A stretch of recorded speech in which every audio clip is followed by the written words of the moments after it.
நாங்கள் இன்றைக்கி தரம் 11 6வது யூனிட்டில் உள்ள பாஸ்ட் பேப்பர் கொஷின்ஸை பண்ணி பார்ப்போம்.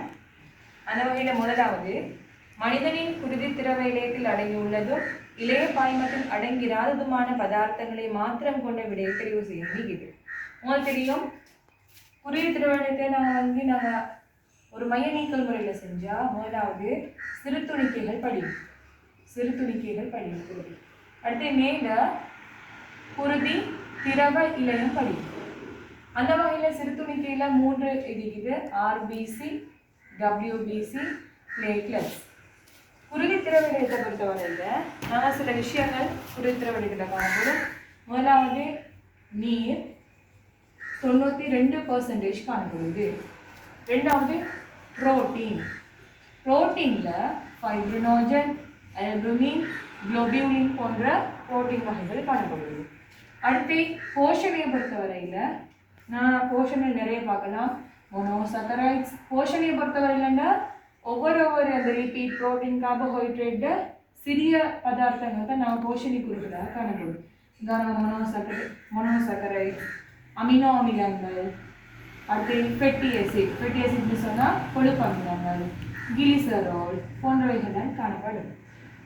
அது மட்டும் இல்லாமல் விட்டமின்ஸ் போன்றவை காணப்படும்.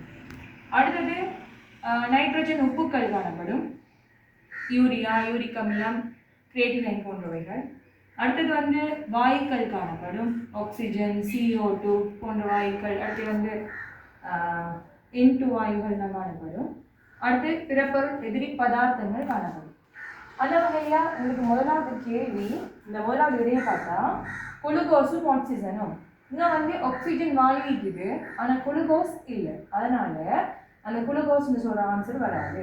ரெண்டாவது பார்த்தீங்கன்னு சொன்னால் அமினோ அமிலங்களும் நொதியங்களும். இதில் அமினோ அமிலம் தந்திக்கிறாங்க போஷணையா, ஆனால் நொதியங்கள் காணப்படல. ஆகவே அந்த ஆன்சரும் வராது. மூன்றாவது விடையை பார்த்தீங்கன்னு சொன்னால் நீரும் லிப்பிட்டும். நீர் இருக்குது, ஆனால் லிப்பிட்டுகள் இதில் இல்லை. ஆனால் லிப்பிட் போஷணை அடைஞ்சு, அதாவது சமிபால் அடைஞ்சு வர விளைவுகள் ஃபெட்டி ஆசிட்டும் கிளிசரோலும் நீக்குது.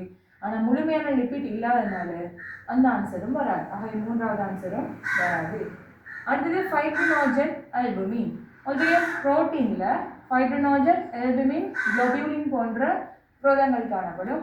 அவங்க தந்த ஆன்சரில் ஃபைப்ரினோஜனும் அல்புமின் இருக்கிறதுனால அந்த ஆன்சர் வரும். ஆகவே ஆன்சர் 4.